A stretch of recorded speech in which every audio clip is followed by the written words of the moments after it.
Hey, I'm here with a list of demands. Follow the show wherever you listen. Subscribe, share, like, and comment on the show on YouTube. Follow any and all of my social media as well. All of the links are in the description. And finally, if you're a real fan, which most of you aren't, head on over to buymeacoffee.com, use the link in my description, and buy me a goddamn coffee. It supports the show, which is me. So you're supporting me. Now that you've successfully ignored that, go ahead and enjoy today's episode. Hello, everybody. How we doing? Thank you so much for tuning into the show today on a Monday. We only got a few days left of November, right? Yeah, just a few more days left. It's my brother's birthday, so happy birthday, you crazy son of a bitch. Titty Boy Jackson is his name in my phone. And if you know him, wish him a goddamn happy birthday. We're going to go to the Nordic Lodge. For those of you that don't know what the Nordic Lodge is, those of you who aren't from Rhode Island or the surrounding areas, there is this high-end buffet that when you go, they give you 2 hours to eat. It's either 2 or 2.5 hours to eat, and it's all high-end stuff. It's $100 a person. I'm treating him for his birthday. And it's great. It's the only buffet worth going to in my mind. Most buffets are just pitiful cesspools of misery. Just, those are 3 words there. I think cesspool. Yeah, cesspool is 1 word. Those are 3 words that are just some of the most awful sounding words by themselves. Pitiful, cesspool, misery. You put them all together, that's what a buffet typically is. You've never gone in a buffet and thought, well, this is nice. This place is nice. I'm happy we came out tonight. Where are we going to go after this? We can go to that cinema across the street that charges $3 for 3 movies.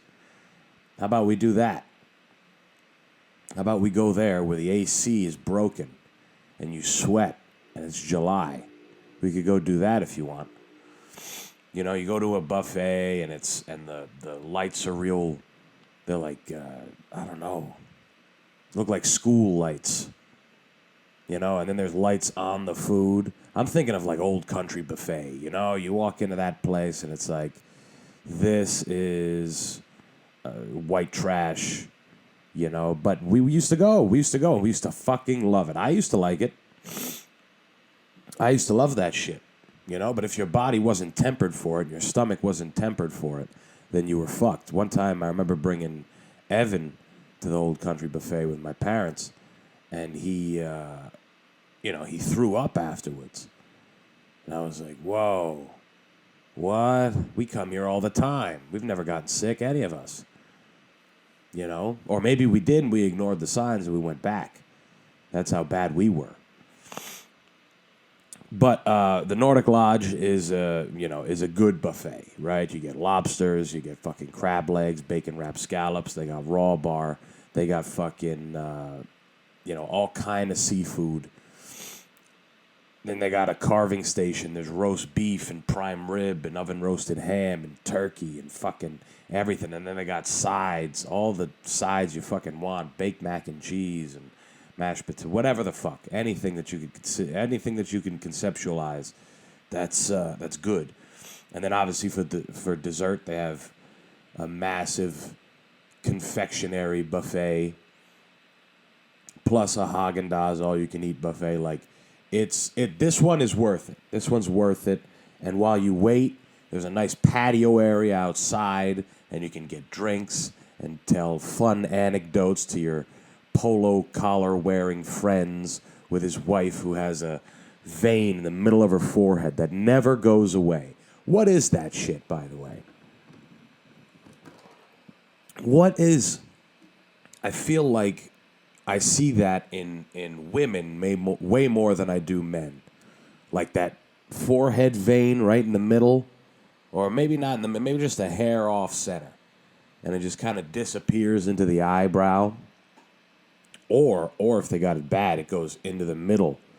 And now you look like the Hulk or something. You look like Ronnie Coleman squatting 500 pounds, but you're just a nice, 120-pound skinny little blonde mini who, for whatever reason, was born with an incredibly lean forehead with a vein in it that normally you wouldn't see. Normally you don't see that, but you know the person I'm talking about. It's always a very thin, well-put-together woman who, for whatever reason, when she laughs or smiles or cries or anything, if her face muscles are working in any way, she just has this vein in the middle of her head.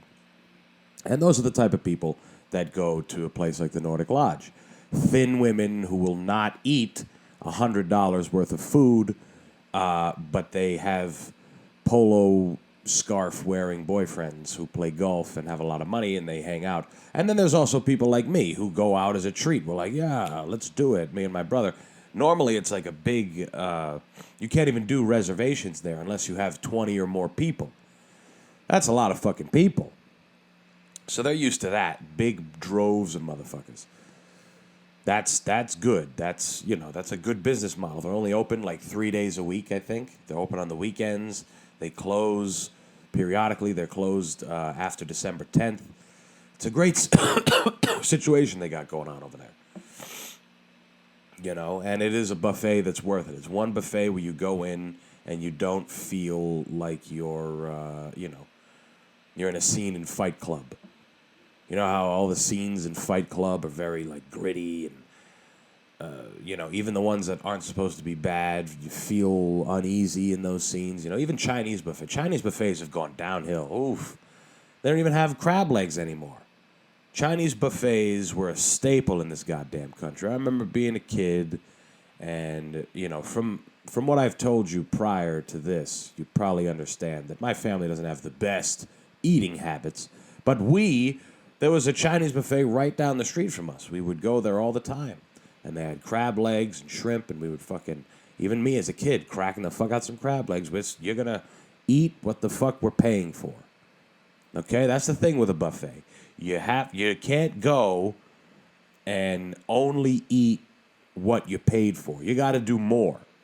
You got to do double and triple. If you paid $30 to get a spot at the buffet, you have to eat at least $60 worth of food to really get them. 60 or more. You got to double the number. So Nordic Lodge, I'm going for 200. I'm starting easy. I'm going raw bar. Oysters aren't cheap, motherfucker.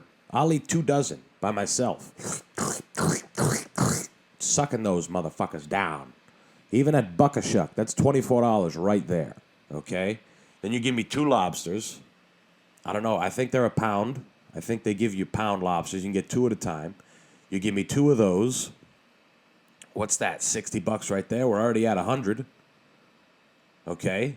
Almost. No, not really. We're at like 85, right? 85. Now we're going to go to the carving station. I'm going to get a piece of everything. Okay? After that prime rib, they give you nice pieces of prime rib, goddammit. I'll be well over 100. Okay? And then depending on the time, because this place you got a time limit, so you got to worry about that. Maybe I'll get an alcoholic beverage just to... well, no, you can't do that because you pay for that separately. Maybe I'll do that anyway. But my point is you got to do double. If you go to a buffet, you got to do double. And at a Chinese place, it's very tough because it fills you up quick.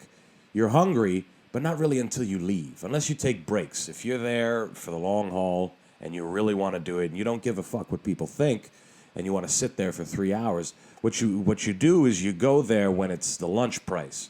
And the lunch price is like $12. And you sit there until it's the dinner price. But you've been there since 12. You go through the whole day, and that's how you really do it if you want to be a fucking animal. But at a place like the Nordic Lodge, you'll eat, if you go there prepared, you will eat your money's worth. And it's going to be fun. It's going to be my second time there, and I'm excited. I am excited to... it's funny how excited we get for things like that. Sitting down and eating has become, not just for our culture, I'm not even satirizing this. Sitting down and eating with people is like a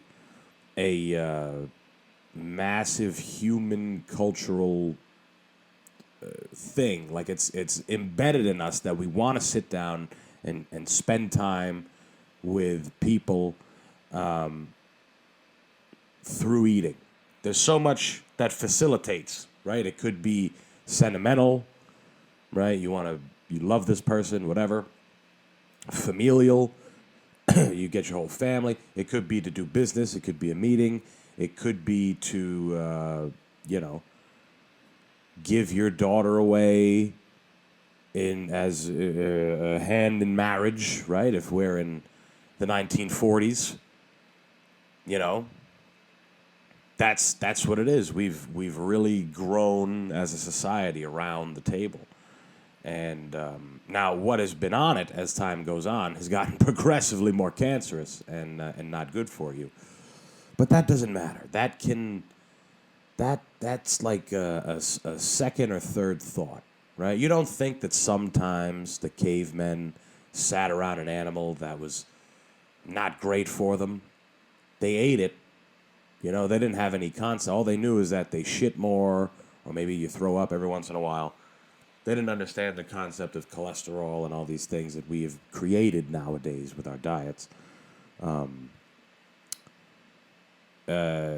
I'm sure they sat around and they're like, yeah, nom, nom, nom, nom, and they eat it, and then they go back to it. They eat it again, even though it had shitty effects on them. That's probably embedded on us, I would think.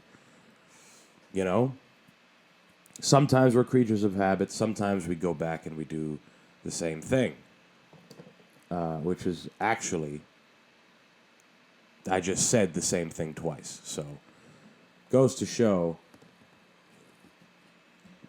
that I had a pretty long week in general. Before this, you could probably tell by the way I'm talking, I'm endlessly sick. I'm always, my allergies have just been painful. They haven't gone away this whole time. Itchy throat, fucking itchy nose, the whole thing. It's just goddamn annoying at this point. But I don't know how I ended up where I ended up in this conversation with food. But what did we do last week? Right. So Tuesday,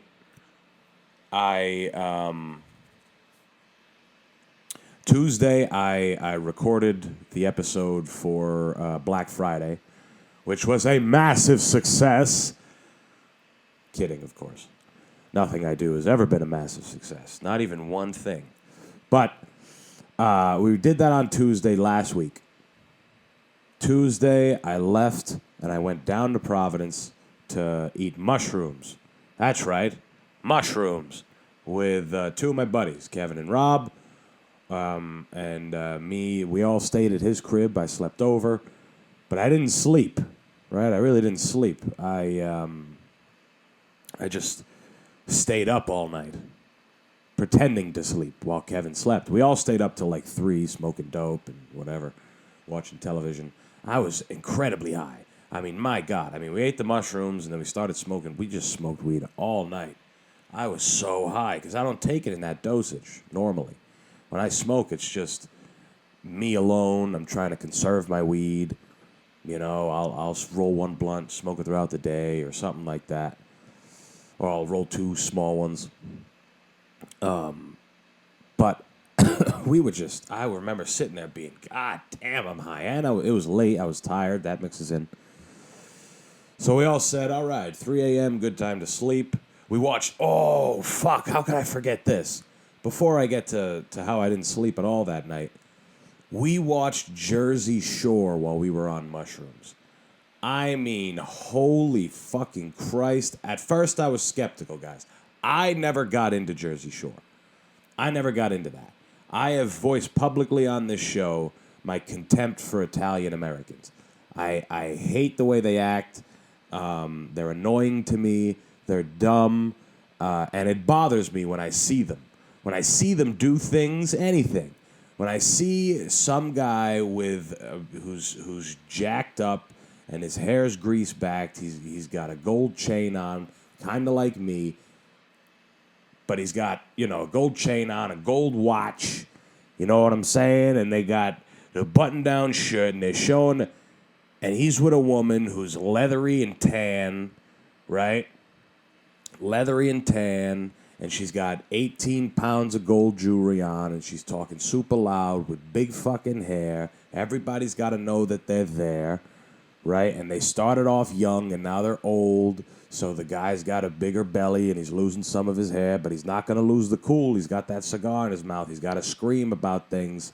He's got to holler and talk nonsense, and so does the wife, who's older and has crow feet and is wrinkling on her face and has done plenty of Botox now, and her legs aren't as tight and her ass isn't as fat and well-shaped, and she walks around pretending that it is with all of her friends, and they all do it together, and their faces are matted with microplastic-filled makeup that they have been using the same for years, and hairspray, and it's terrible.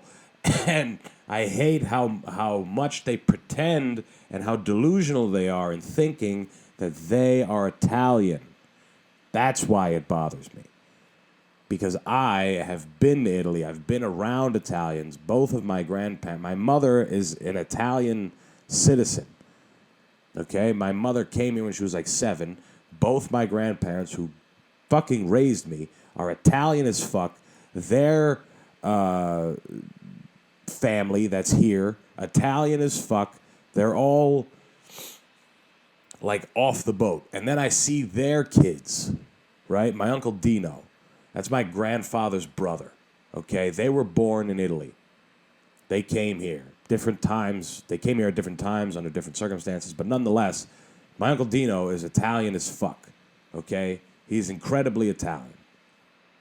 Like Italy. His kids are the people I'm talking about, the Italian Americans. Oh, hey, ah. And they're not that bad, right? They're not as bad as that. I shouldn't say that. They're kind of a mix of, that Italian American with like what we would call Metagan. You know what I'm saying? What Italians call the Metagan. That's just American. You probably heard it in The Sopranos. That's a legit thing. Sometimes I like watching the shows and the movies. I love all that stuff, the mob stuff. I love the content. When it comes to that, if it's made well. But when I see people doing it, it bothers me. It bothers me.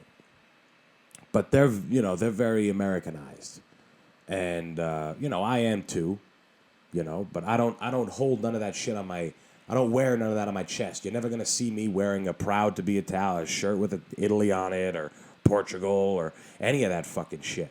If someone gave it to me as a gift, okay, cool, nice. I'd wear a jersey or something. But you're never going to see me with a flag tattoo. I'm good on that. I'm good. No flag. Like, there's no... there's no reason for me to do that. I hold no attachment to any of these things. So long story short, Italian Americans sicken me and I hate everything about them. So I never got into Jersey Shore. Jersey Shore was popping when I was in middle school, which is now 12, 13 years ago? Right? Something like that. And like maybe into freshman year. I don't remember exactly, but that's when it was popping. And I never really watched it. I got the references, right? I got a lot of the references. Paulie D is from Rhode Island. Okay, Danilo's been on the show. He used to wear the blowout, right? He'd blow out his hair. Everyone knew where that was from. People would say the things. Cabs are here. Jim Tan Laundry, all that shit. But I never paid attention. I never got into it. I just thought it was, stupidity. I thought it was just people screaming. And I didn't understand the concept of the show. Anytime I saw a commercial for the show or a viral video from the show, whatever, I'd be like, what do these people do? It looks like they just get fucked up, they fall over, they scream, there's drama, there's yelling, and that's exactly what it is. It's literally mayhem. The product, I remember watching it and being like, this is so good. This is diabolical.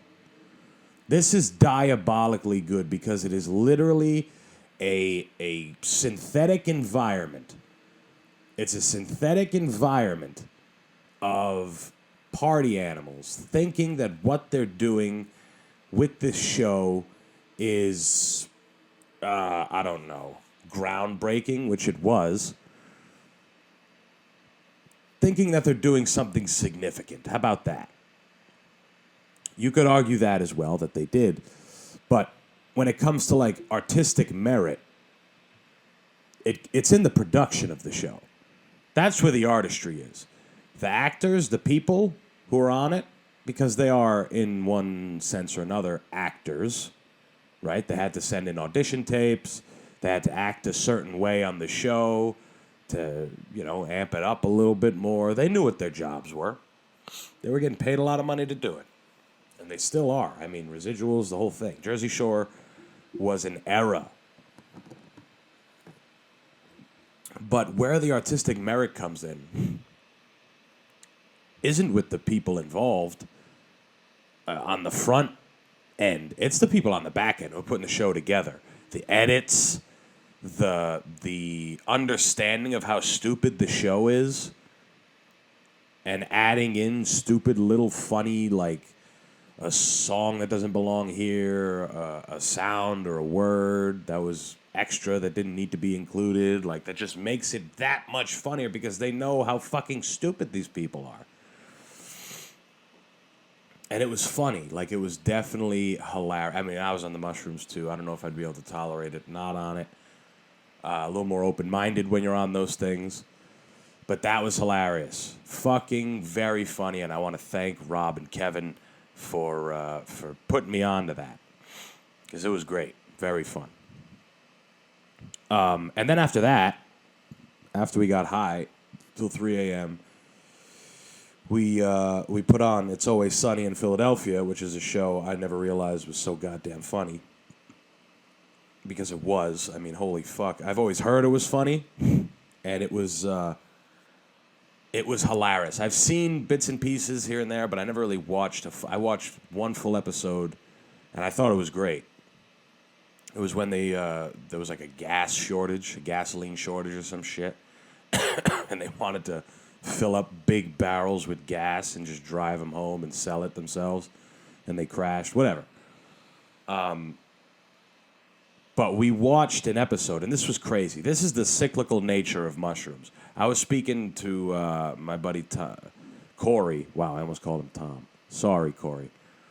My buddy Corey's been on the show as well. We were talking about mushrooms, and he's like, do you notice cycles when you take them? Like, you find yourself back in another spot, or there's like a cyclical nature. And I'm like, yeah, I do every time. And we watched Jersey Shore, and the episode of Always Sunny was literally making fun of that exact brand of entertainment. And it was the one with the, if you guys would know, the dancing guy. And it was the guy on public access, some Asian dude dancing all by himself. And they're like, man, what the fuck is this? And they're like, yeah, just watch. Just wait a second. You're like, whoa. And you're like, it's so bad. I can't even look away. Like, what is this? And they're like, yeah, this is just what it is. And it's just stupid. It's stupidness. And they had so many references to, like, that exact type of show. With the girl on the show, I forget her name, she's talking about, like, look at this, they're assholes. How could they do this? They're terrible people creating something like this. I mean, my God, it's so embarrassing, it's so bad, it's this, it's that. And then they're just like, yeah, but they keep watching it. And it was just, I was like, wow, that was a blatant example of some cyclical shit. That's nuts, because we just picked a random episode of Always Sunny. So it was great. It was great. Then we decided, time to go to sleep. Kevin's on one couch, I'm on a recliner. I'm not sleeping for shit. I got my eyes closed. I'm thinking about Jersey Shore. I'm thinking about everything. Mushrooms are still, like, fading out. Plus the weed. I was super high. Didn't sleep at all. At all, the whole night. Got up, left Rob's house. Went to grab a coffee, I think. Went to my parents' house. No. I got a tattoo. That's what it was. See, I'm piecing everything together, guys. You're hearing it live. Because this was quite a stretch, okay? Because now we're on Wednesday. Wednesday's the party day. So Tuesday, mushrooms in Jersey Shore and marijuana until 3 a.m. No sleep. Wake up at like 11. at Rob's crib or get up at like 11. Leave, get a coffee, go get a tattoo. I got a tattoo on my heel on my right foot that says Dirt Tear. What the fuck is that? It's gonna fade, it's gonna go away. Not, forever. It's there forever. But I went and got that. That's an inside joke in the chat. I was like, fuck, I want some ink. So I went and did that. I made good money in the weekend. So I was like, let's spend it. Yeah. And I went and did that in the daytime all by myself. That's how sick I am. Went and did that all by myself. And then I went home to my parents' place. Hung out there. Thought I was going to get there in time to go see pick up my mom from work, but I wasn't. So I had like 2 hours, but I had to upload the podcast, the Thursday podcast, or Black Friday. So I had to stay up for that. And I'm like, all right, I'll take a rest. Never actually fell asleep. Just laid on the couch. And now I'm exhausted, okay? I am very fucking tired. I woke up on Tuesday at 9 a.m. to go to work. 8 a.m., sorry. 8 a.m. to go to work. And now it is 5 p.m. on Wednesday. We are well past 24 hours. It was bad. So, I'm tired, but I go pick up my mom. I get a 5-hour energy. I'm waking up a little bit more, and we got big plans. It's Wednesday. All of us have to go out. So I go back to my parents' place. We eat. We get pizza. We go out. I go to Rob's crib. There's like 12 of us, all guys. And we're drinking in Rob's place, and I am barely hanging on, guys. I'm sitting on Rob's chair, and fucking, I'm just like, oh, we're smoking dope. I'm drinking. This is a lot, and I'm going like in and out of being tired and being awake, tired, awake, and then eventually it subsides, and now I'm just awake somehow. It's crazy how that happens. And we leave Rob's crib. We take an Uber, probably around 9:30, and we go to a couple of different bars. And it was, it was a little dry night. There were a lot of people out, but it was dry, nonetheless. And I went back to Rob's place, and I skedaddled home. And finally went to bed. What time did I get home? Fucking 2 to my place, right? 1:30. And I went to sleep, and I woke up at 5 a.m. craving Gatorade, got in my parents' car, drove to CVS, grabbed the Gatorade, come home, went back to sleep, woke up at 11. So now it's uninterrupted sleep. I was up for like fucking almost 40 hours. Probably more, okay? Almost 48. I was not far. I was like 6 hours away from 48 hours. And just on bunch of chemicals and substances. Wake up, Thanksgiving Day, we go eat at Nana's house. I fucking eat and pass out, go to sleep. I'm still fucking exhausted. Come back, go to work at night, Thanksgiving, and then laid low on Friday. And then Saturday, I went to a gay club with John Larkin, Rafael Adames, and John's friend, who he used to coach, actually, Daniel. We went there. Now, John, something you guys should know about Mr. Larkin, who has been on the show many a time. Hopefully we can get a couple more before I move away in April. But John, he gets it in with the ladies. He gets a lot of ladies. He's got a lot of game to share. He's a good resource when it comes to women. He's good at imputing his knowledge on his friends when need be. And he has been saying for as long as I've known him, or as long as I've gotten as comfortable with him as I am now, which was shortly after we became friends, he has been telling me, he has been preaching to me that gay clubs are the place to go to find girls. The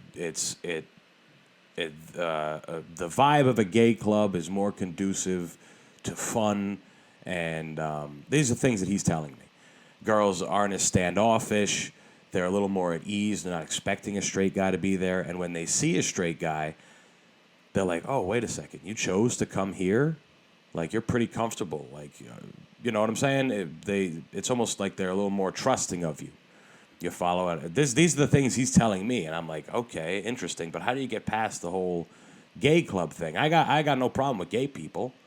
You know, but in my mind, as a straight guy, as a straight man, okay, what is it, a cis male?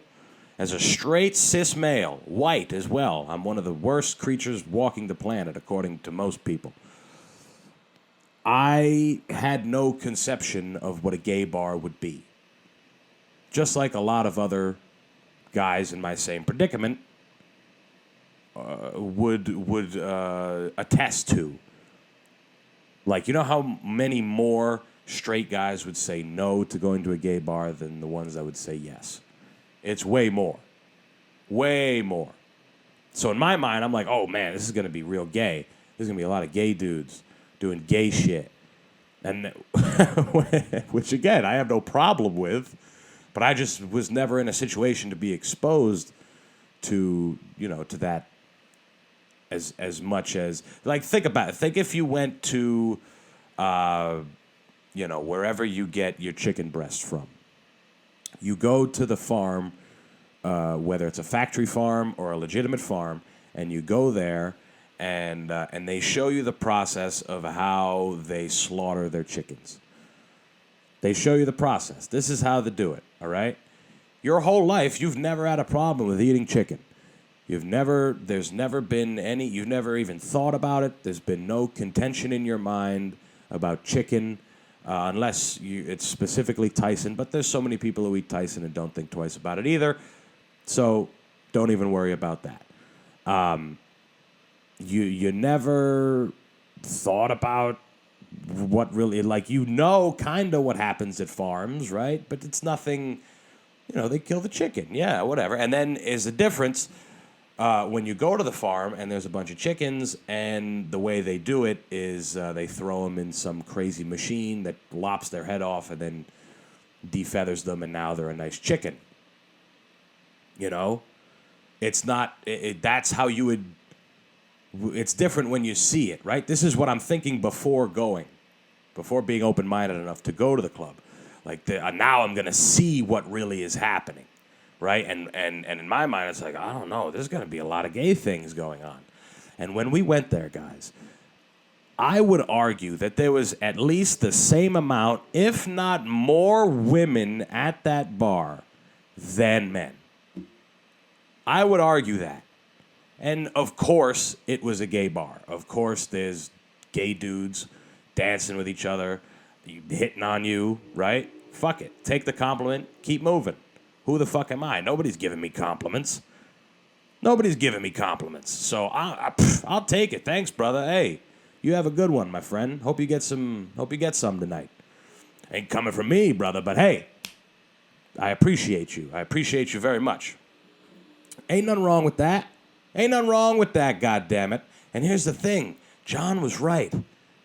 We met a bunch of girls last night. I have never once gone to a bar, a straight bar, okay, and been in a setting where a girl has pulled out her titties and just showed them to me. In the bar. I'm talking about in the bar, right? When we were in Maine, it's a different story. Me and Raph, we were at a club. We left. We were out in the street. And a girl ran across the street to us and pulled out her titties and showed them to us. That's different. We're out in the street.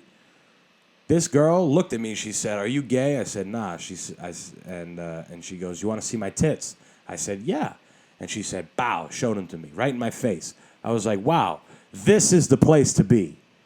This really is the place to be. I mean, if you're so uncomfortable with yourself that you can't be around homosexual activity, I'm talking about not this is, you know, it is a delicate topic to try to speak about as a straight man. I'm talking about nobody's fucking each other. There's no gay dudes fucking each other. Close. They're very close to it.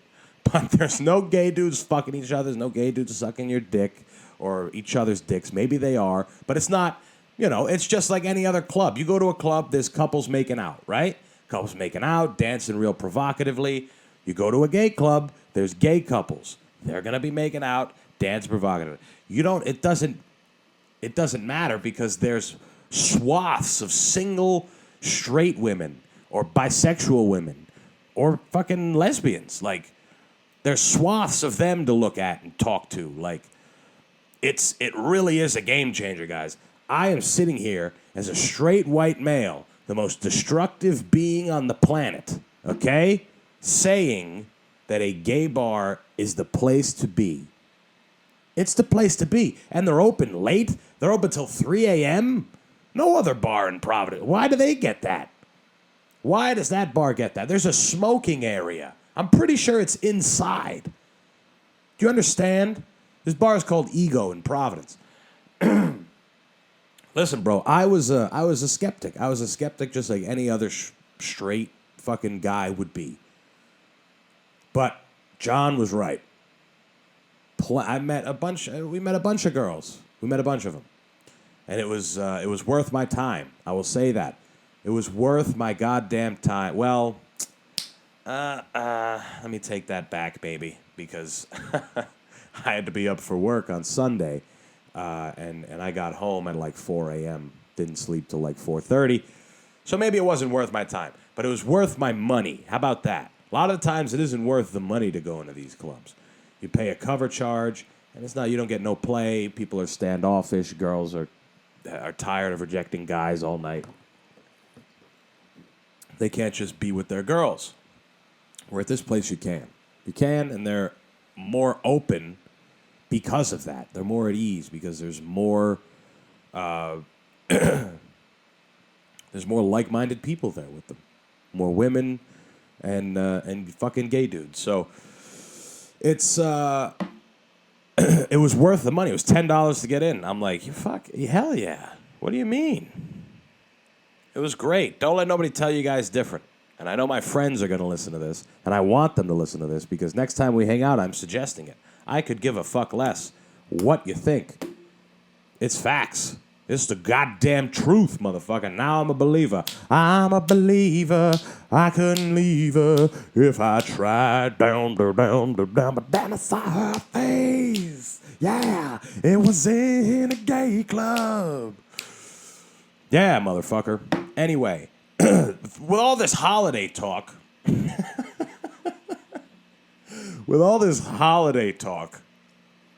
that, I insufferably put you all through, all two of you, during this time, there was a holiday that I had missed, and totally my fault. It's another big one that people don't, it's not nationally recognized, but I think it should be a holiday. It was actually last Tuesday, November 22nd. That is, from here on out, or it has been since 1963, CIA planned presidential assassination day.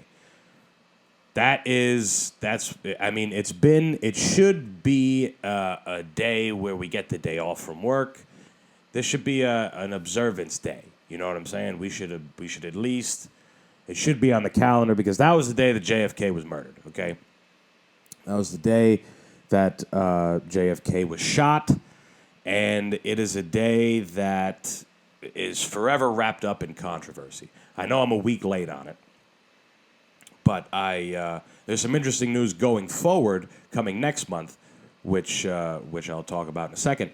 But we all know that JFK was killed by a lone gunman who just acted in anger. That's all it was. We all know that.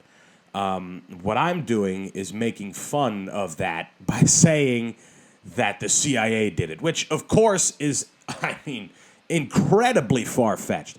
It could be, it could be that there's aliens already on the planet walking around with us before the CIA killing JFK. You know, there's probably the cure to the common cold. That's more likely than the CIA killing JFK. No, of course it is not. That is not the case. The CIA, somebody fucking did that shit.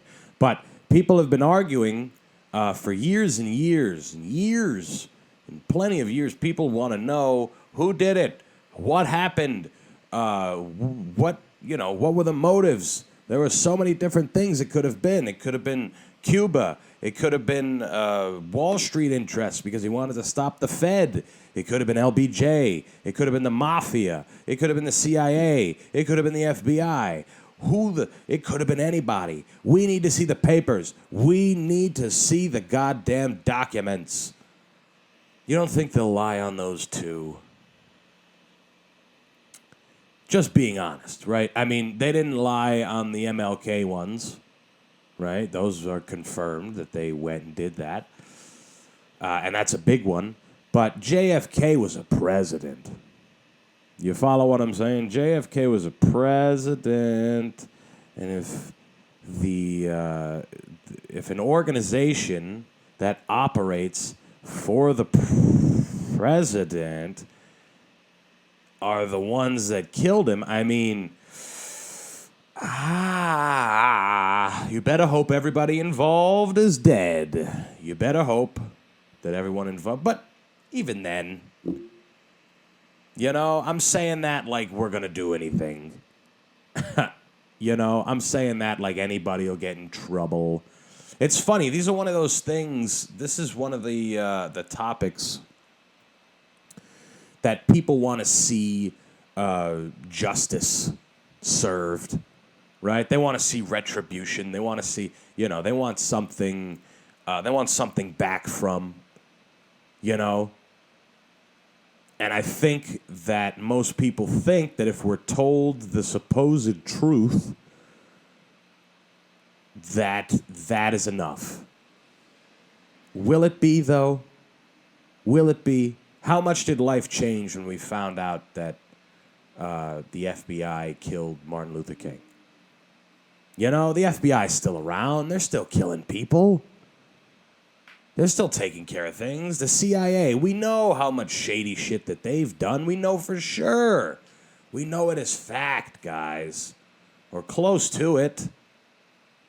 We know what the case is. We know what these organizations do. We know how bad they are. We know. What's going to happen? What's going to happen if we find out that the CIA was in coalition with the mob and Cuba, and they all decided, let's kill John F. Kennedy? All of them. They all colluded. What are we going to do? Oh, no. I knew it. I knew it. It couldn't have been Lee. Couldn't have been old Lee.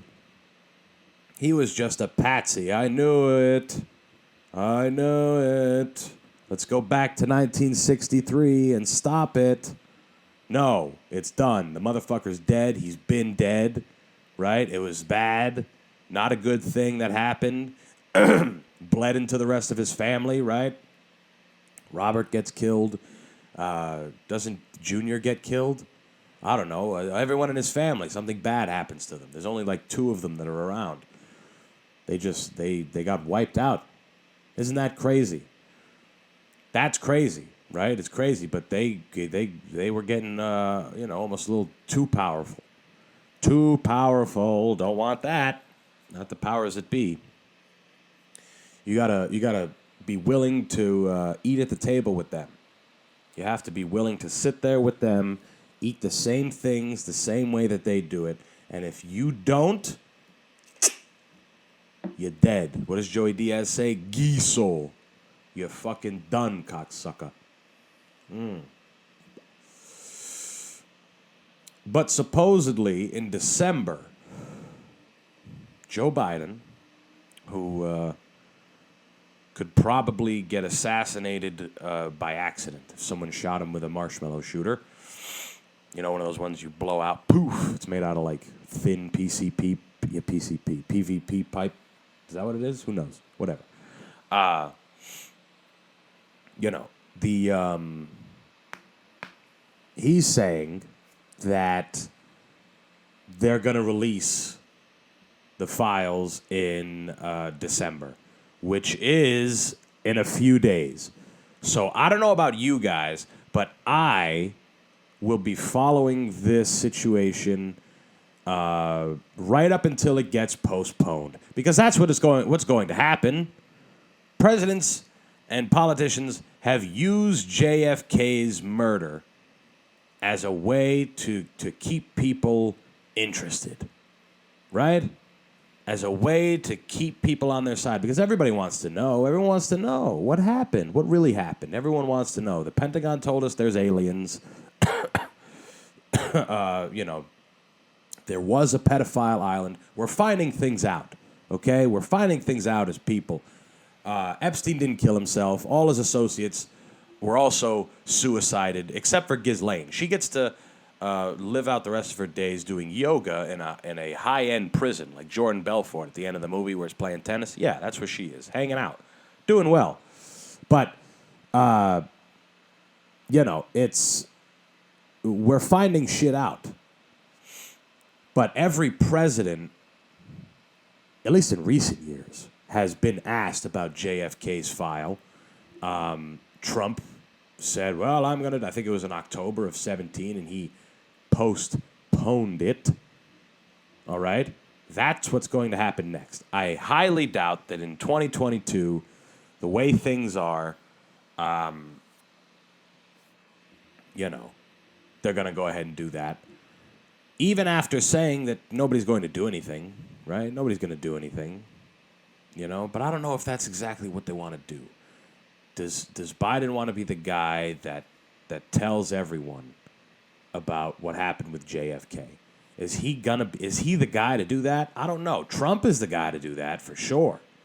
Trump was the guy to do that because he was the one that came out and, like Dave Chappelle said on his SNL monologue, came out from that house and said, we're doing everything that you motherfuckers think we're doing in here, and then went right back in the house and went right back to doing it. He's the only one to do that, more or less, right? In recent years, very polarizing guy. So everyone believed him when he did it. Maybe Biden wants to do the sneak attack. Maybe Biden's he's playing the undercover card. He's playing, you know, he's going around, right? Who knows? But I'm going to be on the lookout for it, and I hope that they do get released in December because I look forward to talking about it on here. I actually do look forward to it. I want to watch the Oliver Stone documentary. Supposedly it's very good in regards to, you know, JFK's murder, government-planned murder. You know, and it gives us something to look forward to and ride out the rest of this year. Year's almost done, guys. It's almost 2023.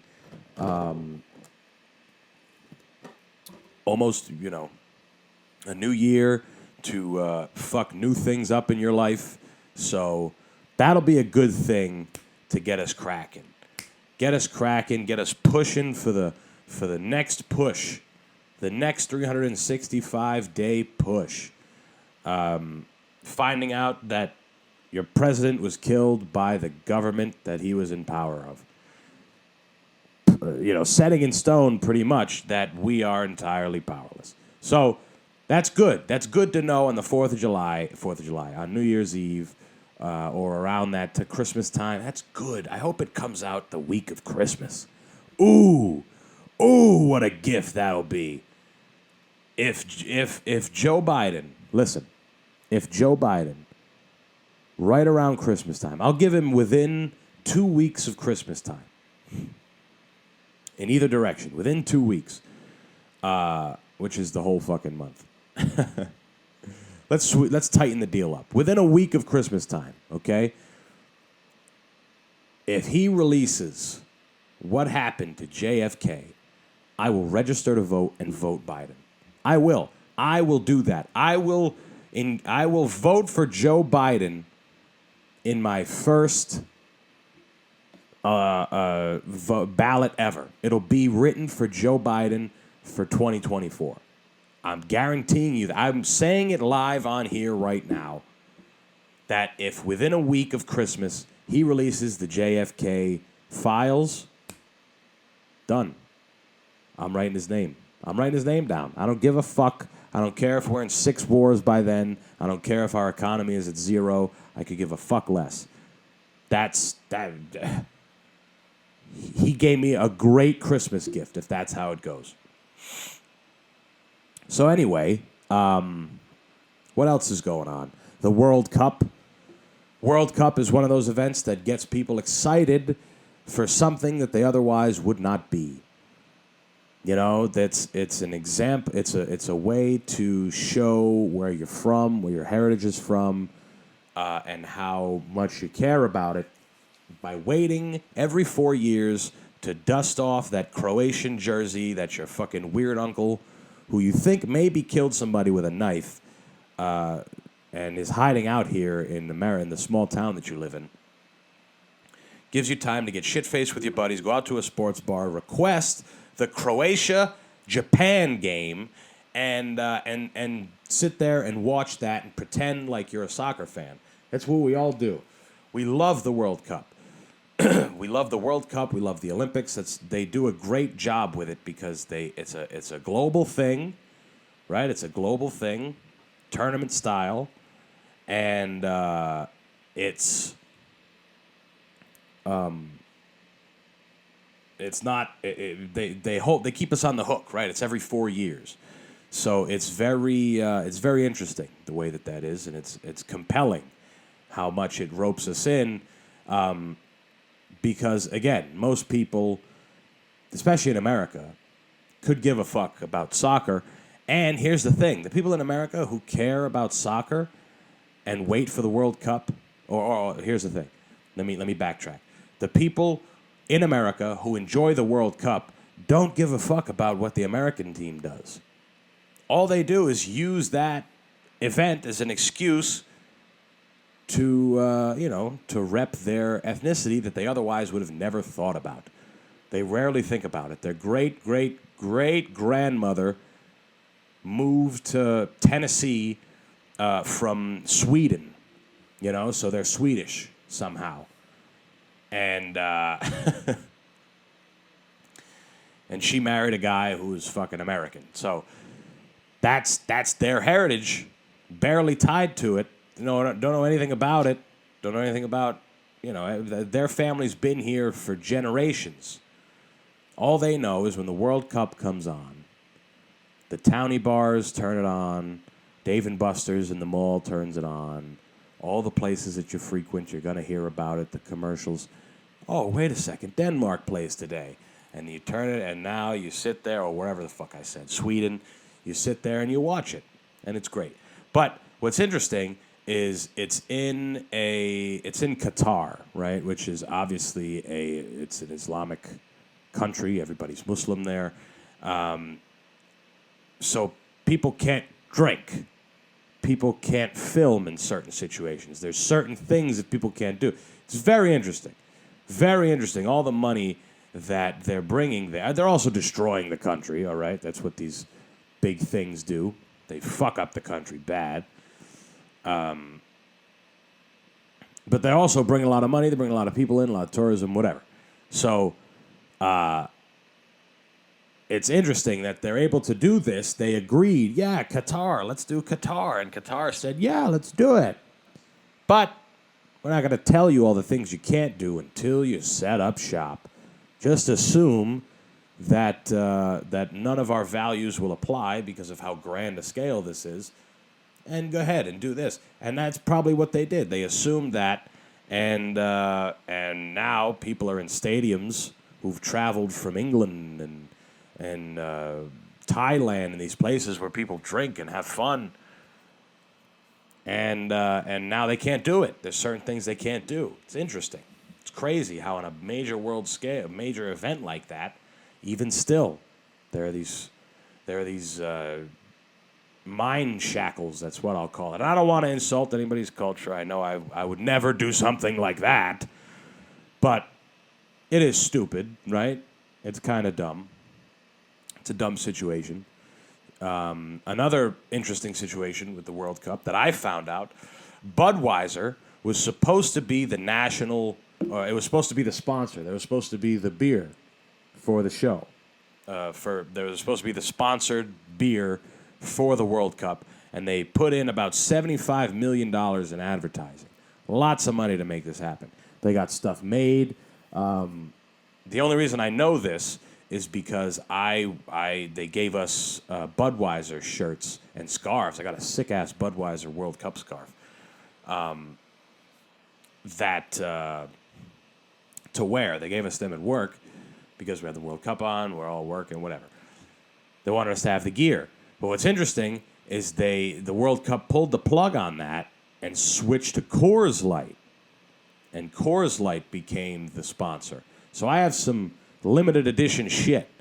The Budweiser shirt and the scarf that says World Cup 2022 on it, Qatar, that shit, that might be worth some money someday. If this scandal or whatever the fuck you want to call it goes public. But they ended up going to Coors Light, and now Budweiser is suing the World Cup, or FIFA, I'm sorry. They're suing FIFA for, I think, over $100 million. So this is what I like. I like to hear, you know what gets me excited? When I hear big business scandals. Oh, I love it when two heavyweights, two big powerhouse corporations just mash fucking head. I love it when there's monstrous figures of money that nobody would ever can even conceptualize just being thrown around. FIFA getting sued for $100 million. Budweiser spending $75 million on advertising just to get replaced by their direct competitor. Oh, God. I love to hear things like that. I love to hear things like that. It gets me so excited. You know why? Because it's like a heavyweight battle. It's like Ali Frazier. It's like Tyson Holyfield. It's like Deontay Wilder and Tyson Fury. It is absolutely great to watch, and I hope this gets a little bit more publicized. When I think of law, I don't really care much for, obviously relationship court. I don't care for that drama. I don't care much for, criminal court where, they're trying to help the families or whatever. What else is there? Family court. I call it relationship court, whatever. Traffic court. All these are I'm not super interested. I want the high-powered corporate law. I want that. That's what I want to see. I want to see the biggest players in the game getting put in the penalty box, right, with boatloads of money on the line. That's what I want to see. I want to see the biggest players in the game being forced to abide by these made-up fucking business rules, just like all the rules are. They're all made up anyway. We need them, but what's funny is that when we look at these big corporations and we think as their rule, we think of their rules as optional. When we look at all the horrible things that have happened, I mean, you think of Enron or what's his name, Bernie Madoff, right? Jordan Belfort. These people did crazy things. And then recently with the FTX crash and how crazy that was, and all these incredible scandals, Johnson & Johnson paying out billions of dollars for ramping up the opioid epidemic. I mean, what rules? What are these rules that they're supposed to be abiding by? Why even have a court? Just let them do whatever the fuck they want. People not paying taxes, these high-powered people who have all the money in the world not paying their taxes, but are still considered citizens and can vote and can do these things. It's compelling. It's polarizing. when you see them have to battle it out over rules. They're breaking the rules? Really? You don't really think of that. So when you see I don't want small time, even when it comes to the murders and unless we're talking about serial killers that are doing numbers and they're getting people's attention, then I might be a little interested there. A crazy story, right? Somebody getting off on some clear murders, some Casey Anthony shit, stuff like that. I might be interested in. But what I like is the big-time corporate law, the big wigs, the big suits with the thick 50 ring gauge cigars, and they're just as rich as the guys they're defending. That's what I want to see. They're the rock stars of litigation, and that's what I'm interested in. So that's another thing that I'll probably be following as time goes on. Maybe it fizzles out. Maybe maybe they settle in court. That's probably what's going to happen. FIFA's going to pay them a bunch of money once the World Cup is done, and it'll settle out. But I hope it's a real big legal battle between the two companies, and it really puts dents into their bottom lines, because that's really what we want. We want these corporations to really get big, heavy dents in their bottom line, and if it comes from friendly fire, then hey, it's that much better. It's that much better. Now, there's a couple, there's a few more things I wanted to talk about. I recently tried to watch the new movie Amsterdam, which reinforced that most of the shit that comes out now is not very good, regardless of what the cast is. For those of you that don't know, Amsterdam is a movie. It has to do with, I guess, an early-time plastic surgeon. Has to do with prosthetics, played by Christian Bale, but Chris Rock is in it. Who else? Robert De Niro, I think, is in it. I didn't get far enough in the movie to see him. Margot Robbie, maybe? I think she's in it. Yeah. Pretty sure she's in it. Taylor Swift is in it. Now, here's the thing, guys. I was watching the movie, and you guys know I hate Taylor Swift. I've had a couple Taylor Swift rants on here. And I can't stand that stupid bitch. And just as I was about to say, man, this movie's not that good. It was about 20 minutes in, and I'm like, this movie's not that good. I don't know. I was interested in it when I saw the cast, and I saw that it was kind of a crazy storyline. I saw the commercials for it, the previews. I was interested. And about 20 minutes in, I'm like, this is weird. I don't really like this movie, even though there's a lot of good acting or actors. I think the storytelling sucks, and the directing isn't, I don't know, whatever. I became a real savant, I guess, in this moment. And just as I was about to say this movie sucks, Taylor Swift gets pushed in the street and ran over by a car and murdered. And I was like, you know what? I'll watch this a little bit. Let's just see where this goes. I'm just interested to see what happens next, and it sucked. It sucked from there, but that did save it for that time. It was like that little extra push. It was that twist on the end of the punch that got me to stick around just a little bit longer. Maybe if they maybe dragged it on a hair more, I wouldn't have watched. I probably wouldn't even got to the point where she gets run over. So it was perfect timing for a guy like me and everybody else who wants to see that happen. But having someone like Taylor Swift in a movie with actors like Christian Bale and Robert De Niro and Margot Robbie is just, it's a testament to how bad our media has gotten. Now, don't get me wrong. TV shows have gotten very good. Movies are coming back. There are good movies. But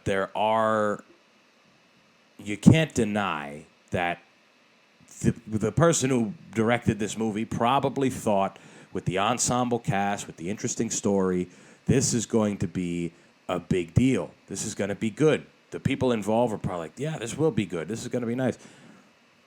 And the spectators, people like me who saw the previews, are like, this is probably going to be a good movie. Look at this. Look at everybody that's in it. They probably had some expectations. They probably thought it was going to be good. And it flopped big time. It wasn't very good. And it's just, like I said, a bit of a reminder that a lot of there's times where creativity gets lost in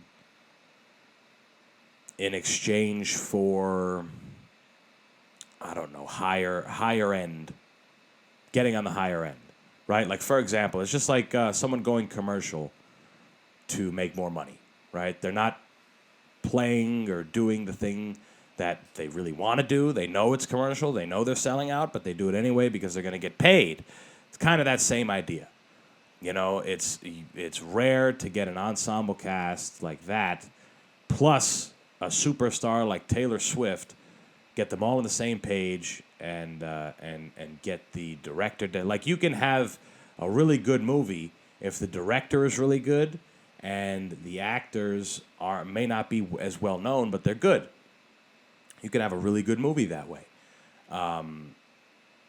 But you can also have a really good movie with an ensemble cast. This one was not that. It wasn't very good. And having Taylor Swift in a movie that flopped makes me smile. It does. It's a good thing because she doesn't belong in a movie anyway. I mean, I'm nobody to say who belongs where. I don't think she belongs on this side of the ground, if we're being honest. But she doesn't really need to be in a movie. She was just in a movie because she can be in a movie. And when you get in that kind of can-be territory, now you're just, you know, it's not... It's the story of the fighter who becomes champion and isn't hungry anymore, right? There's a guy that's nipping at his heels, that's waiting, ready to take his fucking title because he's fucking starving and he wants it bad. This person, I don't know. I don't know if Taylor Swift wants to put on a good performance as an actress. I don't know if she can. I mean, she probably does, but I don't know if she cares enough to do that. You know, the greats are the greats because they've been good for a long time.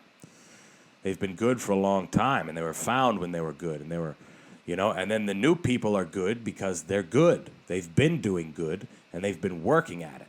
Taylor Swift is a singer. She makes shitty songs about her exes. That's all she does. So it fit very well. There must have been some comedic aspect to that. She probably was like, so many people want to see me get run over. This might actually keep the show, the movie going. But that was the most recent movie I tried to watch. I don't know what else is out. Maybe I'll try something else. And one more thing in this same realm, I do like I like TV shows a little bit more than I ever have. I mean, I think some of the best TV shows on streaming and television altogether are Severance and Ted Lasso. I think those are great. I think Severance is fucking genius. I think it's brilliant. Blackbird was fucking phenomenal. You know, I like all these things. The documentary shows, they're great. They're great. I just prefer them a little bit better. Yellowstone, another good one. And Yellowstone has inspired another old, referenced, maybe washed-up actor to be a cowboy. Somebody you'd least suspect has become a cowboy. Old Sylvester Stallone has moved to Tulsa. What kind of a fucking storyline is that? I understand the storyline, okay? He's a mobster. He's in jail for 20 years. He gets moved to Tulsa. And now his old mafia buddies, who he thought were going to have his back, don't. So he has to create a crew in Tulsa, Oklahoma. He's got to create a rough and tumble crew of guys that can have his back in the mean streets of Tulsa, Oklahoma.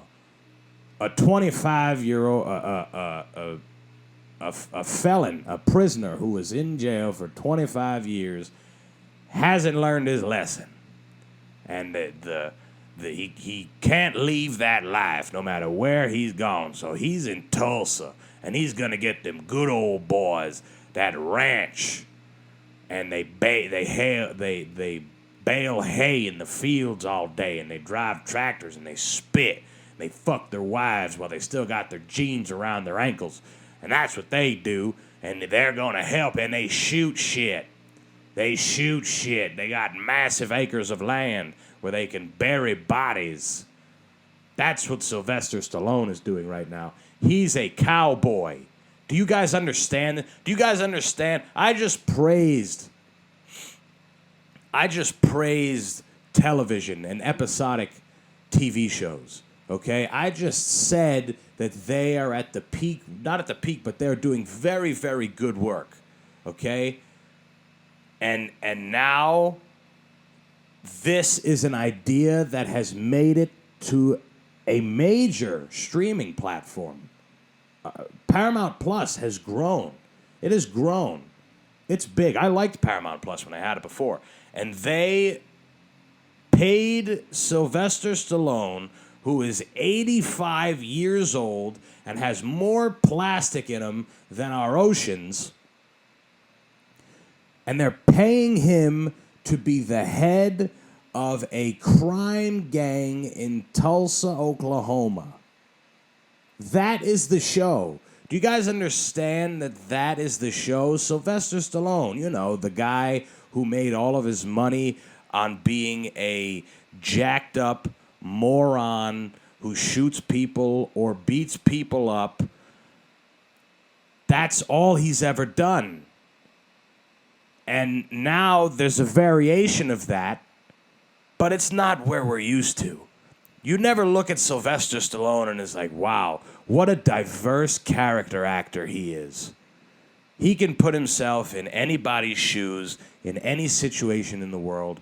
He's probably a director's dream.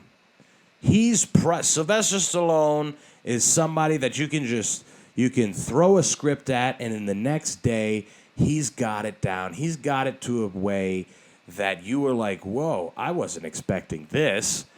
He's shaving his head like Marlon Brando in Apocalypse Now. He's shaving his face, gaining weight. He's doing his own. He's an absolute perfect method actor. Okay, I said character before. Both. He could do it all, guys. That's what you think about when you think of Sylvester Stallone. No, it's not. It's not at all. Okay? He's a dumb fuck who boxes. He's a dumb fuck who shoots people. What else? That's it. What other movies has he been in? I'll wait. You guys can tell me. Oh, he was in The Italian Stallion. That's a porno that he did before Rocky. That's it. Or it might have been around the same time. That's it, guys. That's all he's ever done. As a mob boss, you got to be kind of kind of an introspective kind of guy. You got to be a thinker. You got to be a planner. You don't expect the guy who goes, he made his career off of speaking like he's yawning. Do you guys understand? And now they're putting him in a place where, his movies have only ever been in shitty, like, urban areas or jungles or places where people get fucking killed. He's going to Tulsa, Oklahoma. His show is in Tulsa. It takes place in Tulsa. People would look at him in Tulsa and they wouldn't serve him a sandwich. In real world Tulsa, real fucking down home, good old boy, this is my country, get the fuck out of here. They're going to look at Sylvester Stallone and say, boy, you best get your big juiced up, stupid ass out of here before I grab my wife and sister, same person, and we grab our guns, and we grab our little fucked up kids, and they grab their guns, and we blow your ass back to Philadelphia where it belongs. Because that's true. That's the truth. That's where he belongs. If they dropped Sylvester Stallone in Tulsa today, actual Tulsa, I don't know where they're filming the show, but if they'd cut him off at the knees. They'd say, get this wop out of here. Get this other out of here. Do you understand? It's just a hard sell, guys. Who sat there and wrote out a show about a mob guy that gets out of jail, gets relocated to Tulsa, and they pick Sylvester Stallone? There must have been no other options, guys. There must have been no other options. And maybe the show's big, but you can't deny the stupidity of the plot, of the idea of the show. Just like you can't deny the stupidity of having someone like Taylor Swift in a movie. Okay? It's the same thing. It's the same thing, guys. And I hope that you guys can find some joy in in some of these shows. Just for the funny, just for the comedic aspect of it, you know. But watch good ones, okay? Go watch the good ones. There's a lot of good ones. There's a lot of good ones. Apple TV puts out some great shit. I'll keep saying it till the end. And there's a lot of good ones, guys. There really is. So watch the good ones. Sometimes you got to take a chance like I did. Watch Amsterdam until Taylor Swift gets run over, and then you can shut it the fuck off. All right, guys, so thanks for playing along. Thanks for listening. We went a little long today. It's good. This is a good thing. Dates for shows, I don't have any. We're going to try and hit as many mics as we can in December. We laxed a little bit at the end of November. Really for like last week, right? If we're being honest, I didn't do much comedy last week, if any. I think I took the whole week off. But it's good. I have so much new shit that I want to get ready and prepare and use. Which is fine. You know, we'll ride it out. And that's it. And that's that, motherfuckers. I'll talk to you on Thursday. Peace. Oh, me again. Follow the show. Subscribe on the YouTube. Buy me a coffee. Use the links. Bye-bye.